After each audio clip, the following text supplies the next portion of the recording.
పార్టీకి వచ్చింది. కరుణానిధి గారు సీఎం అయ్యాడు.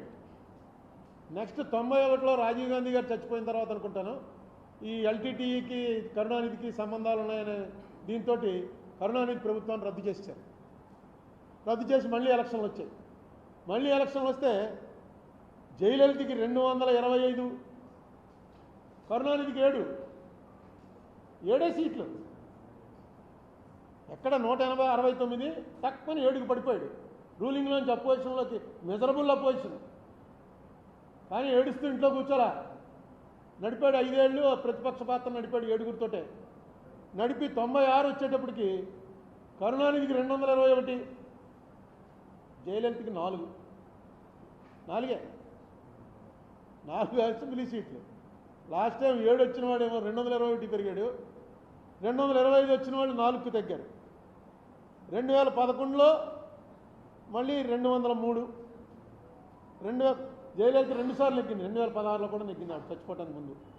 అంతకుముందు ఎప్పుడు ఒకసారి అయినా ఒకసారి ఆవిడ అలా వచ్చేది, 2 సార్లు నెగ్గింది. ఈ రాజకీయంలో ఎప్పుడు కూడా నిస్సత్వ నిస్సహాయత ఉన్నవాడు రాజకీయాల్లోకి రావటమే అనవసరం. ఉదాహరణ చంద్రబాబు నాయుడే. ఆయన వయసుకి మొన్న వేసంకాలం టీవీలో చూస్తుంటే మనకు చెమటలు పట్టేసాయి. ఏంట్రా బాబు ఇంత ఎండలో అలా పడి మెయిన్ రోడ్డు మీద నిలబడి అలా మాట్లాడుతున్నాడు, చెమటలు కారిపోతుంటే మనకే భరించలేకపోతున్నాం. ఏసీ కూర్చుని ఎలా తిరుగుతున్నాడు అంటే ఆ కసి, ఆ రాజకీయం అనేటువంటి ఆ కసి ఉండాలి. నిస్సత్వ తగ్గిపోవాలి.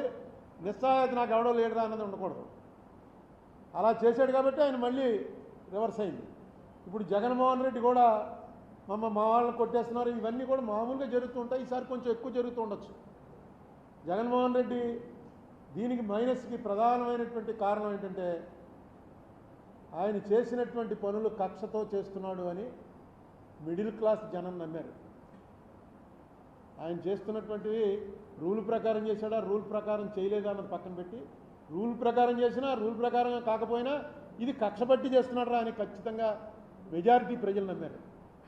ఇంకా ఏ బడుగు బలహీన వర్గాల వాళ్ళ ఓట్లు మీకు వస్తాయనుకున్నావో ఆ బడుగు బలహీన వర్గాల వాళ్ళంతా కూడా రెక్కాడితే కానీ డొక్కాడని జనం. ఆ జనానికి 50 రూపాయల లిక్కరు 200 రూపాయలు దాటిపోతే